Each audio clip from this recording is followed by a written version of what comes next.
Bom dia, irmãos. Que alegria ter o privilégio de estar aqui para comunicar a palavra de Deus. E esta lição, ou essas lições, que fala sobre viver o amor, como é importante essa lição. E eu estou tendo o privilégio novamente de estar aqui com os irmãos, falando desta lição. E a lição de hoje, a lição número 2, ela vai falar sobre a comunhão que nasce no verbo da vida.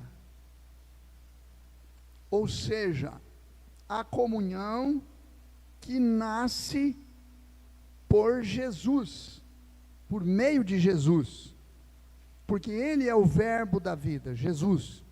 A comunhão que nasce. A comunhão é, na verdade, uma palavra muito ampla e muito importante. Se fôssemos falar aqui só sobre comunhão, a gente poderia falar muito sobre comunhão, mas a lição também tem alguns tópicos que nós queremos falar sobre as raízes da verdadeira comunhão. Esse é um primeiro tópico. O segundo tópico é: a comunhão verdadeira reflete vida de Deus em nós. E ainda, terceiro tópico, a comunhão verdadeira produz alegria completa. Irmãos, igreja também é chamado de comunidade. A palavra comunidade, ela vem de comunhão, porque a palavra comunhão quer dizer comum em união. Em outras palavras, é um grupo de pessoas que tem tudo em comum, tem uma fé em comum, pensamentos, propósitos, relacionamentos fraternais. É um grupo, podemos dizer, de pessoas que comungam dos mesmos costumes, que partilham as dificuldades, as lutas, que parte o pão, que se alegra em todos os momentos, que se alegra uns com os outros, e sofre um com os outros, porque faz parte do mesmo grupo, que é uma família.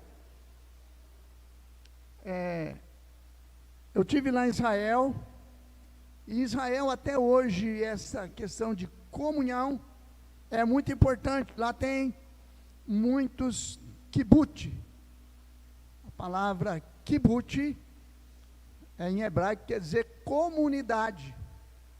Então tem muitos kibbutz, muitas comunidades. Aquelas comunidades onde aquelas famílias que fazem parte daquela comunidade, eles têm tudo entre si. Tem tudo entre si, divide entre si, eles têm mercado, eles têm tudo entre si. Tem a sua igreja, o seu local de reunião, a sua sinagoga.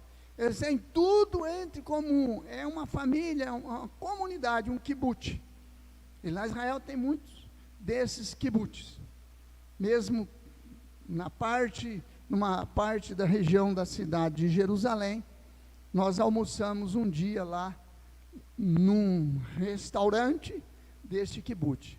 É muito gostoso, muito chique, que toda aquela renda, então, é tipo uma cooperativa. Essas comunidades é tipo uma cooperativa, todos têm ali, todos trabalham, todos dividem, e todos compartilham, mas é muito mais que uma cooperativa, porque a cooperativa só tem um lado financeiro.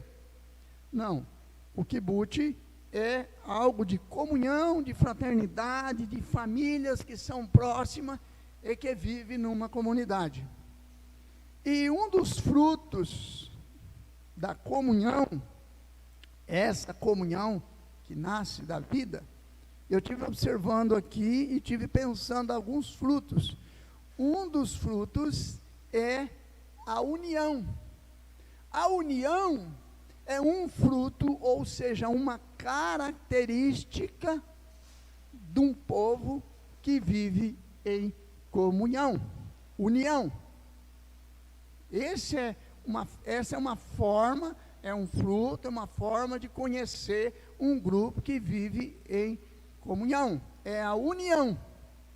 Por isso que a Bíblia fala muito em união, estamos unidos em Cristo, unidos com o Pai, vocês vivem em união uns aos outros, então a união é um aspecto muito importante que os irmãos vivem em união, já diz o salmista no Salmo 133, um salmo muito conhecido. Aquele salmo declara que a comunhão é a coisa mais maravilhosa que existe, e quando Deus olha para uma comunidade, para uma família, para um grupo, e vê ali uma verdadeira união, Deus se alegra. O salmista compara com o monte onde nasce o Jordão. Mas também, além, outro fruto que é entre o grupo é amor, o amor verdadeiro. Também é o socorrer na comunidade, nessa comunhão, há uma responsabilidade um com o outro, de socorrer o outro, de não deixar o outro passar necessidade, e a igreja primitiva entendeu muito bem isso, nesse sentido, que ele socorria de tal maneira que ninguém passava necessidade, porque não se admite numa comunidade, que alguém daquela comunidade passe necessidade, e que o outro tenha bastante, e não socorra aquele outro. Então, o socorrer uns aos outros, também o exercício da misericórdia. Algumas coisas que eu coloquei aqui, podia falar muita coisa nessa introdução sobre comunhão. Mas o texto fala também, ele dá uma introdução aqui, na sua introdução ele está falando que todas as pessoas, todo ser humano é um ser que ele é carente de comunhão. Ele busca alguém para ter comunhão, ele busca alguém para relacionar-se. E isso além da sua família. Há uma necessidade de relacionar-se, porque o ser humano é um ser social. É um ser social e que depende para o seu bem-estar essa convivência uns com os outros. Então eles buscam através das reuniões. Ele fala que nas reuniões, a comunhão que tem nos bares, no jogo de futebol, nos outros lugares, nos clubes, ele cita aqui alguns clubes de serviço que existem para manter essa comunhão. Às vezes a pessoa não participa de uma igreja, mas ele é um membro frequente de um clube social. Ele é frequente lá, tem aquela comunhão com aquele grupo. Às vezes a pessoa também é crente, ele tem comunhão com outros grupos sociais, e não é errado ser assim, desde que esse grupo tenha princípios que não venha contrariar a sua crença, que vem impedir a sua crença. Então ele fala aqui, as comunhões que existem nos estádios de futebol, isso é importante, o ser humano depende dessa comunhão. Só que ele está falando de uma comunhão que existe na sociedade, que a sociedade busca. Eu estou, esses dias, meditando sobre o Salmo 1, e uma das coisas que nós vemos ali, naquele Salmo, é que a felicidade, todo homem, ele busca a felicidade. Uma das coisas que eu argumentei ali, o ser humano, todos eles buscam a felicidade e buscam ser feliz, mas o que de fato faz feliz? Mas que comunhão é essa? A comunhão é a comunhão que nasce da vida, que nasce através da comunhão com Jesus Cristo, que leva você a ter uma comunhão com o Pai, e essa comunhão com o Pai leva você a ter comunhão com os outros irmãos, a amá-lo, a socorrer, o ajudar, porque faz parte da mesma família. É uma família fraterna, é chamado de irmandade, por isso somos chamados de irmãos, porque irmãos têm uma afinidade de sangue, de costumes, de vida, de uns com os outros, responsabilidade de cuidar uns dos outros. Por isso que é chamado, nós somos chamados, considerados irmãos. Essa irmandade que vive na comunhão, e essa comunhão principal é a comunhão da fé. O nosso texto, e o texto base já foi lido, mas tem um texto importante nessa lição aqui, que é o verso 3, ele destaca o verso 3, verso-chave da nossa lição de hoje. O que temos visto e ouvido, anunciamos também a vós outros, para que vós, igualmente, mantenhais comunhão conosco. Ora, a nossa comunhão é com o Pai e com seu Filho Jesus, com seu Filho Jesus Cristo.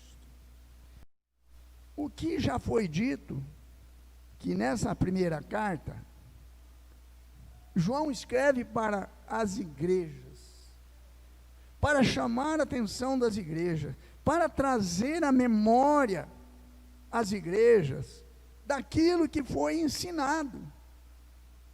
E podemos dizer que nessa carta, João vai destacar, o ponto principal dessa carta é o amor. Não se pode, o centro dessa carta é o amor. E ele, amai uns aos outros, e isso é falado muitas vezes nessa carta. Um autor de 50 vezes tem o termo amar nessa carta, uma cartinha tão pequena, mas carregada dessa fraternidade. No momento de dificuldade, no momento de luta, é o momento que mais precisamos da comunhão, porque esta comunhão é, na verdade, a força que mantém a comunidade. É esta comunhão que mantém a igreja unida e forte. A comunhão perfeita de um pequeno grupo pode vencer uma batalha de um grupo muito grande. Nós podemos ver isso através da história, que às vezes um grupo tão pequeno, tão unido, tão comprometido, onde, como diz aquela palavra, onde todos pegam junto, sabe essa expressão? Todos pegam junto, e isso é um termo usado muito quando a gente vai fazer força, pegar peso. Todos pegam junto, ao mesmo tempo, com força, e aí não tem o que resiste, porque a união é muito forte. Agora, onde há essa desunião, onde não há essa comunhão que leva à responsabilidade, então há uma fragilidade. Há uma fragilidade, onde as pessoas, cada um para si, cada um defendendo a sua ideia, não é verdade? Sem pensar no outro. Por isso que a Bíblia diz: considere-se o outro superior a si mesmo. Eu vejo que alguns ensinos que nós temos na Bíblia, irmão, isso nos mostra para dizer quem nós somos, para dizer qual é a nossa missão, que nós estamos aqui, para dizer que nós devemos aprender com o Mestre, que é Jesus, não é verdade? E alguns ensinos muito difíceis nós encontramos na Bíblia, e esse é um deles. Princípio: considere o outro superior a si mesmo. Quando isso acontece, essa comunhão fortalece. Quando nós consideramos outros superior a nós mesmos,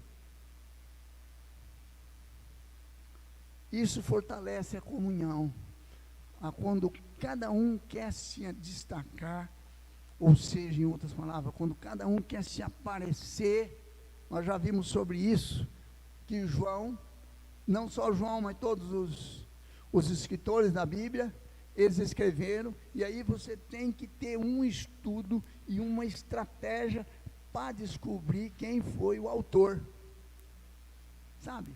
Tem livro que, e o livro de Hebreus, até hoje, ninguém tem uma posição definida quem é o autor. Por quê? O autor, quem escreve, não é importante.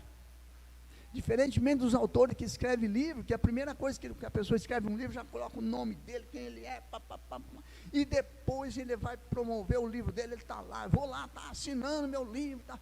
Então, aqui não, na Bíblia é diferente, é a mensagem, é Cristo, é o princípio de João Batista, quando acharam que João Batista ia ficar com inveja, né? Você viu lá, o grupo de Jesus está crescendo, e o nosso que está pequenininho, ele está só crescendo para lá, e daí o que nós vamos fazer aqui? O João falou assim, não, que ele cresça e eu diminua, é para ele crescer. Quando Cristo cresce na sua vida, você diminui como pessoa, o teu eu diminui, o teu eu deixa de existir, o teu eu morre. É isso que Deus quer. É isso que João então prezava ao escrever essa carta. Vemos aí então o primeiro tópico, que é raiz da verdadeira comunhão.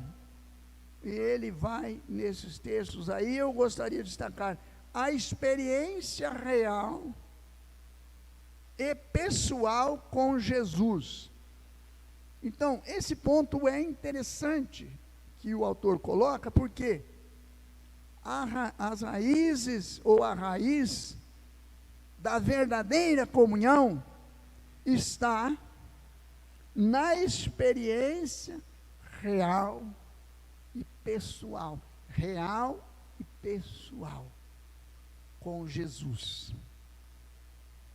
E João escreve então com muita propriedade, e é o que ele está dizendo aqui. Ele está dizendo aqui, dessa experiência, ele está falando aqui, começa no verso 1 e diz assim: o que temos visto, ouvido, contemplamos, as nossas mãos apalparam, isso é o que nós estamos anunciando para você. Esse é alguém que está ensinando com propriedade. Sabe alguém que está ensinando com propriedade? Que vai falar sobre uma coisa, mas ele diz, eu conheço, eu estive lá, eu já, se é uma fruta, eu já comi, já vi, tive experiência e tal, é alguém que está falando com propriedade. Não é alguém que está falando assim para você de maçã, mas nunca comeu maçã.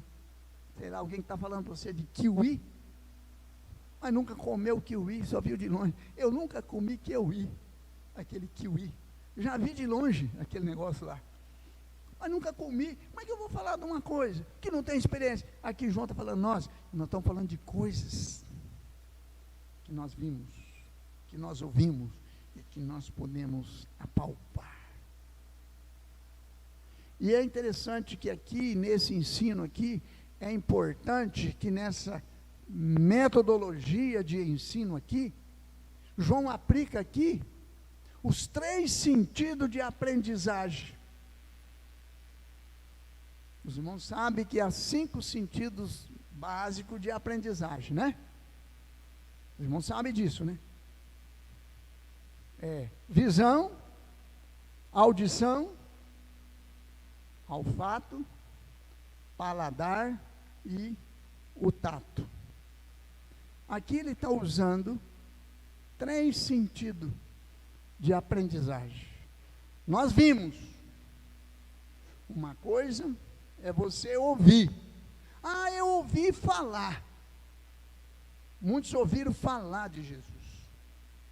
Mas João está dizendo, nós ouvimos, mas nós vimos. Outra coisa é ver. É ver. É diferente. Tal lugar lá é bonito, eu já ouvi falar de tal lugar que é bonita. Você ouviu falar, mas você viu?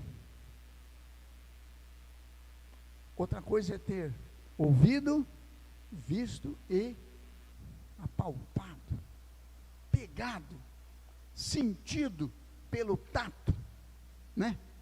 Sentido pelo tato. Então nós ouvimos, nós vimos e nós sentimos, nós apalpamos, isso é, nós convivemos com Jesus, nós abraçamos Jesus. E no caso de João, muitas vezes a gente diz que ele estava lá reclinado ao pé de Jesus, e já aprendemos na lição passada que esse João era o João primo de Jesus, né? João primo de Jesus, porque as mães eram irmãs, provados estudos, então ele era o primo de Jesus e ele estava lá reclinado. Então alguém que conviveu, que tem experiência. Então a verdadeira experiência, a raiz vem de alguém que tem um conhecimento, não só de ver, de ouvir, mas um conhecimento de conviver.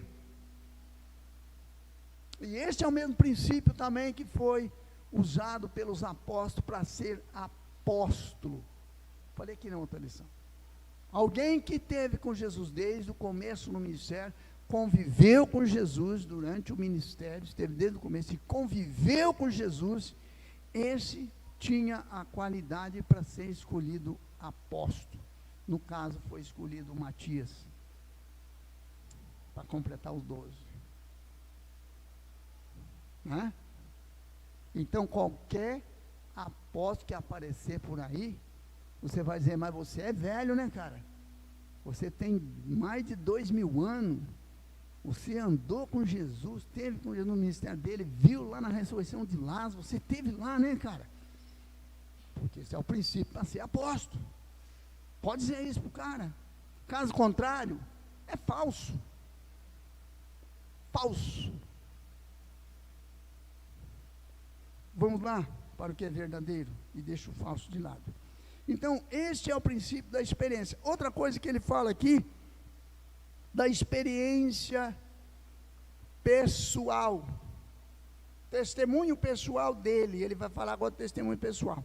Então, aquilo que nós vimos, ouvimos e contemplamos e apalpamos, é disso que nós estamos dando testemunho, é disso que nós queremos falar para vocês, é disso que nós comunicamos, essa verdadeira comunicação, damos testemunho, nós afirmamos, testemunhamos para vocês, anunciamos, e todos sabem que a fé vem pelo ouvir a mensagem, e a mensagem vem por meio da pregação a respeito de Cristo.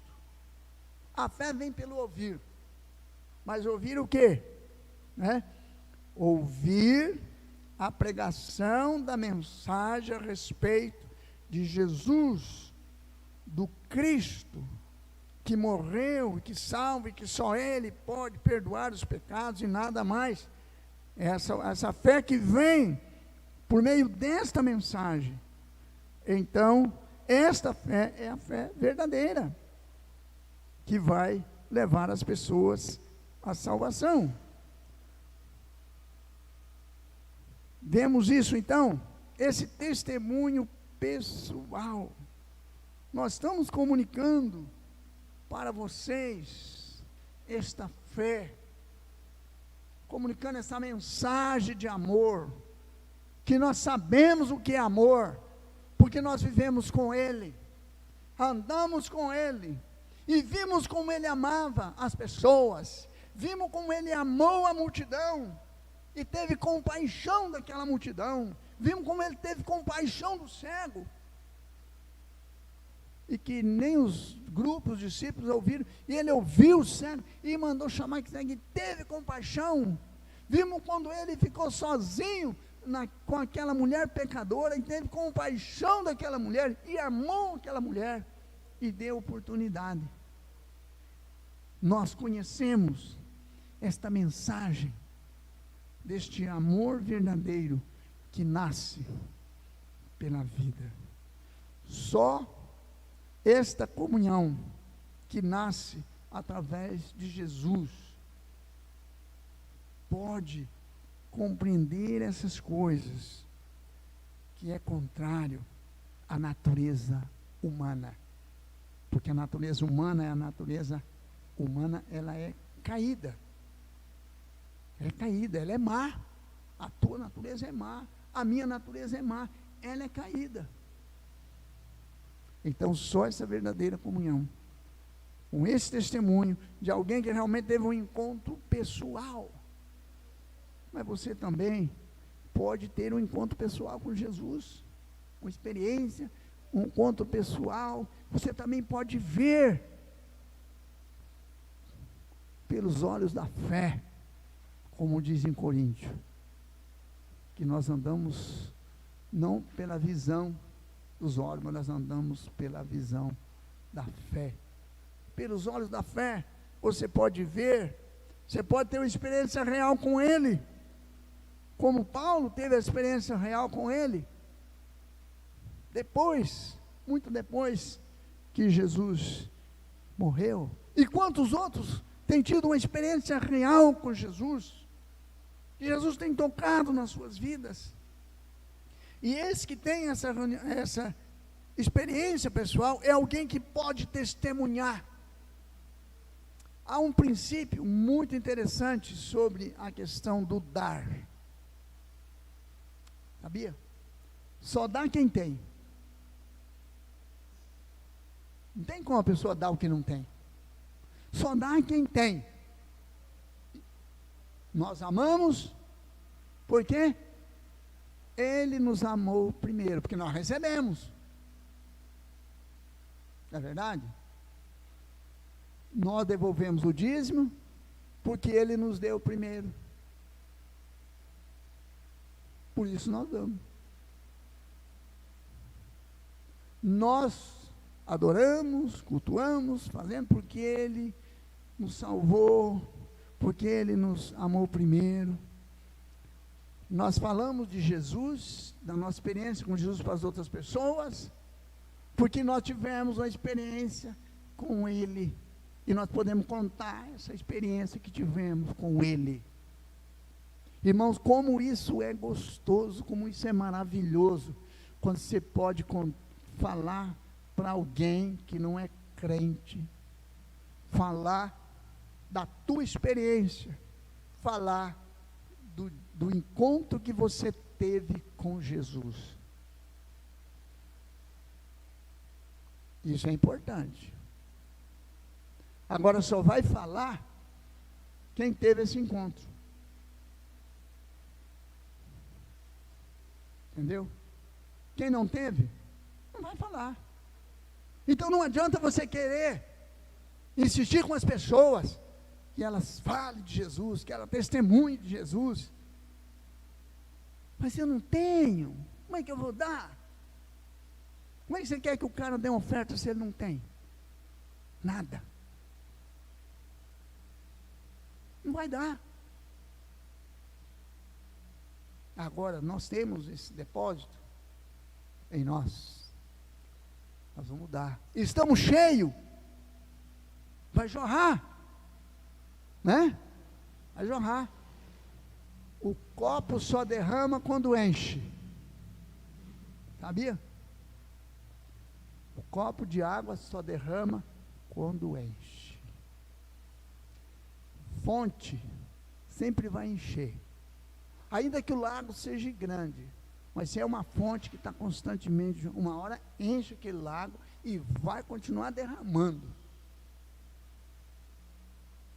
Não se pode conter uma fonte. E nós temos essa fonte, essa comunicação. Então isso também é um exemplo para nós, sobre o nosso testemunho. Mas aqui um parênteses, se você ainda não contou para ninguém, pense nisso. Você teve um encontro com Jesus? Primeira coisa, tem que, você que tem que pensar, não é eu. Você teve um encontro com Jesus? Como foi esse encontro? Beleza.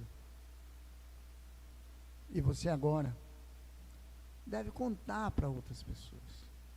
Contar, dizer. Simplesmente, só dizer isso para outras pessoas. Mesmo que aquela outra pessoa não acredite, não aceite Jesus, mas eu sei que você vai sentir uma alegria tão grande de fazer isso. Porque nós não pregamos para as pessoas se converter, nós pregamos para anunciar o Evangelho para quem quiser se converter. Às vezes nós só pensamos no meu resultado, nós só pensamos no resultado daqueles que se convertem. Ah, preguei tanto e ninguém se converteu. Não foi perdido. Você está para pregar, você está para tocar trombeta. O teu trabalho é tocar a buzina, meu filho. O teu trabalho não é ouvir o que a buzina está tocando, não. Você já ouviu. O teu trabalho agora é tocar a buzina. É os outros que têm que ouvir. O cara ouviu? Amém. O cara não ouviu? Amém. E o problema é dele. Você fez o teu trabalho. Conte isso, né? Sempre quando a gente faz isso, é gostoso. É gostoso. Experimente essa experiência de contar para alguém. Saia por aí, encontrar com alguém aí. Tem bastante gente por aí, não tem? Ainda mais hoje, tem gente para danar, hein? Andando por aí. Conte para alguém. A comunhão verdadeira reflete a vida de Deus em nós. Verso 1 e 2.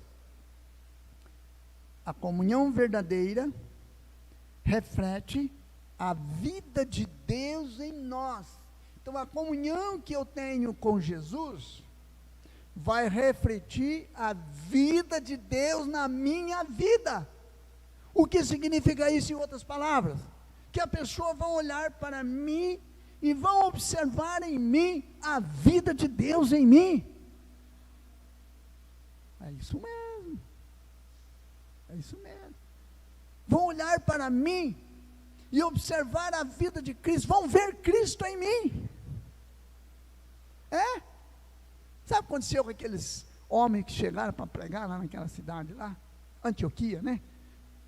Uns 3 discípulos aí, acho que eram uns 3 ou 4. Chegaram para pregar em Antioquia, foi pregando e fazendo tanta coisa. E o povo daquela cidade falou: olha, esses homens aí,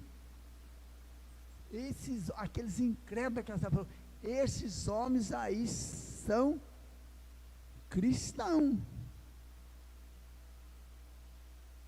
Primeiro, alguém fala dos apelidos. Um pastor escreveu sobre os apelidos dos crentes, né? E esse é o primeiro apelido do seguidor de Jesus, né? Seguidor é discípulo, cristão.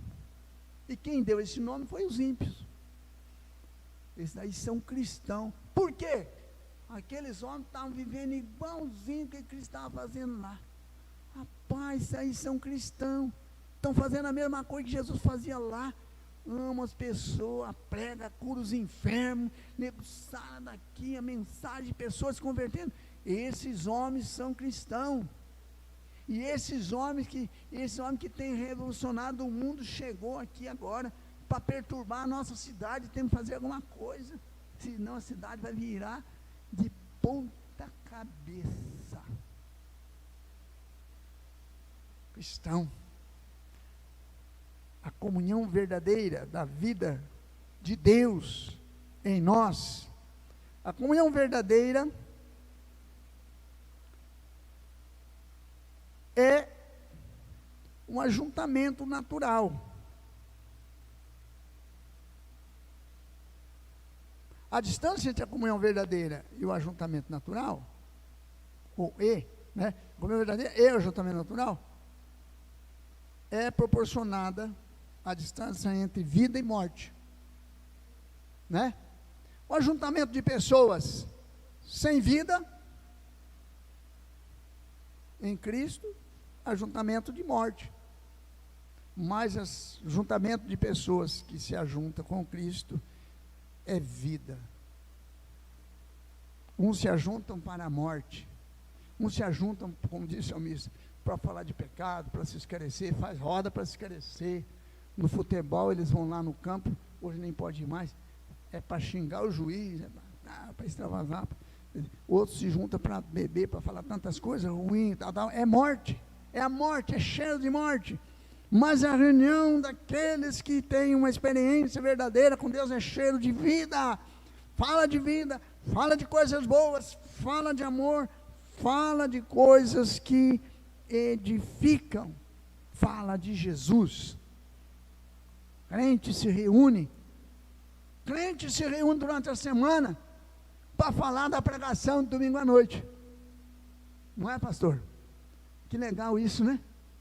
Crente reúne durante a semana para falar da pregação domingo à noite. Você viu a pregação? Que pregação boa, você viu que coisa? Já pensaram sobre isso? Para falar do estudo da escola dominical, para compartilhar a experiência que teve lendo a Bíblia, para falar da experiência que teve, que foi lá, orou por alguém. Essa reunião dos crentes é para isso. Nas rodinhas de chimarrão, de mate, sei lá, de comer biscoitinho, pode até ser as rodinhas das mulheres de vender aqueles produtos desses, mas enquanto fazem isso, fala. Você já pensou? Aquelas rodinhas de mulher que vende produtos, reúne aquela mulherada, e de repente a mulher começa a compartilhar. Olha, mas você viu como é que foi a mensagem de domingo à noite? Viu que maravilha? Viu como é que diz a palavra de Deus? As pessoas não crentes vão ficar todas assim, ó. E a partir de continuar comentando isso aí, olha, garanto para você que alguém vai chegar. Mas o que é isso aí? Negócio tão bom assim? Melhor que isso aqui. Era aí que acontecia na igreja lá. Entendeu? É assim que a igreja vai, é assim que cresce, comunicando essa experiência pessoal. Façam isso, disse João. Aquilo que nós ouvimos, anunciamos, e eu quero que vocês, João bem velhinho, diz o texto, sendo carregado, né, para ir lá, falava dessas coisas. Na presença de Deus é a comunhão verdadeira. É na presença de Deus, irmãos, que vamos ter uma comunhão verdadeira. A comunhão verdadeira produz alegria completa. Irmãos, existe alegria e alegria, né? Por que isso? Existe aquela alegria que ela é passageira, momentânea, sabe? Todo mundo tem isso aí. Todo ser humano precisa de alegria, né? Senão o cara morre. O cara triste demais, uma hora vai ficando tão triste, morre de tristeza. Sabia? Tristeza pode matar. Porque da tristeza vem a depressão, e a depressão vai por água. Então, veja, quando você tem que rir, tal. Então, mas essa alegria é passageira, né? É aquela alegria que você vê um negócio engraçado, ri, passou, acabou. Depois vem a tristeza de novo, mas essa alegria completa que vem com Jesus, de poder se compartilhar pelo Pai com seu Filho Jesus e a comunhão do Espírito Santo, então traz uma alegria verdadeira em nosso coração, né? E eu, lendo isso aqui, eu lembrei daquele hino que eu tenho lá do disco daquela cantora lá, que ela diz o hino assim: o crente é feliz. Eu não esqueço daquela música, o Silas também lembra daquela música, eu tenho o disco lá. E o crente é feliz, irmão. O crente é feliz. A comunidade, a igreja tem que ser uma igreja feliz. Às vezes alguns não têm aquela cara assim muito de coisa, mas ele é feliz por dentro, né? Alguns têm umas caras meia igual a minha, né?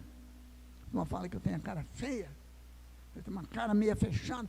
É a minha natureza, mas eu tenho alegria no coração, aquela alegria por dentro, porque não adianta o camarada, que nem tem muitas pessoas que vivem igual aquele bichinho lá, né? Hiena, rindo para todo mundo, rindo para todo mundo, mas eu devia você tocar nele,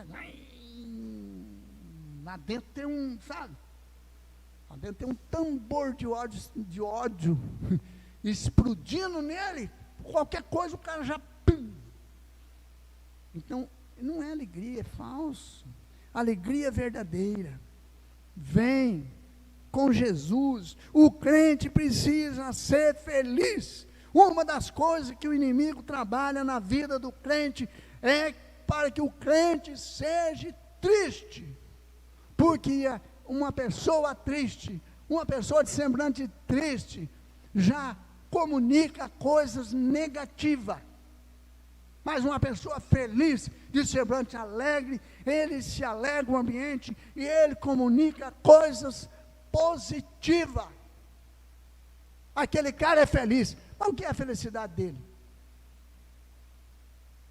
Eu lembro do João, um dos maiores evangelistas de Paranavaí. O João morreu esses dias. Para mim, um dos maiores evangelistas de Paranavaí. Se a gente tivesse 5 João em cada igreja. João Fernandes, que morreu há pouco tempo. Irmãos, estou falando aqui, e muitos estão ouvindo. Se nós tivéssemos 5 João Fernandes em cada igreja, Paranavaí seria outra Paranavaí. Uma pessoa que se converteu, e que era feliz, e que testemunhava, e que pregava, e fazia trabalho lá na cadeia, e que pregava. Você encontrava com ele, e o João estava feliz, e você falava, estou comunicando lá, estou fazendo aqui. E ele penetrava, irmãos. Ele penetrava nas empresas, ali no comércio, estava fazendo reunião no comércio. Rapaz, o João,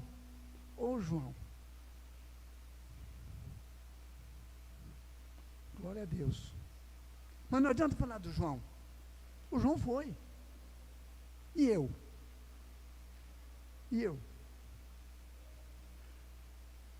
Deve ser compartilhada essa alegria pelos crentes em Jesus Cristo. Irmãos, uma vez estive num congresso e foi falado muito de alegria.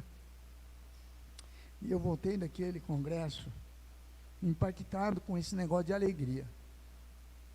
E eu tento, irmãos, porque não é fácil.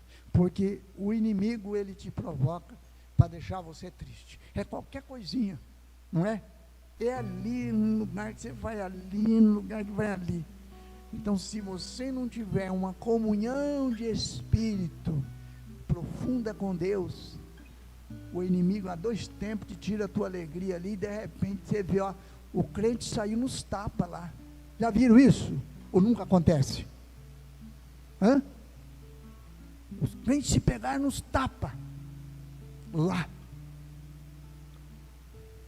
Então, é preciso ter essa alegria do Espírito, esta calma de Deus no coração, porque o inimigo está aí para tirar a tua tristeza, para te incomodar. É lá no trabalho, é na rua, é em qualquer lugar, é quando você vai falar. O mundo está aí armado para tirar a tua tristeza, porque uma das coisas que o inimigo quer acabar com você, ele quer que o crente seja triste, porque uma pessoa triste não vai comunicar nada, só vai comunicar coisas negativas. Vamos ser felizes, vamos ser alegres. O crente é feliz. Estamos terminando essa lição de hoje, muito boa, e o foco é aí a verdadeira comunhão que nasce da vida em Cristo. E um dos aspectos que nós comentamos aí é realmente fantástico: alegria.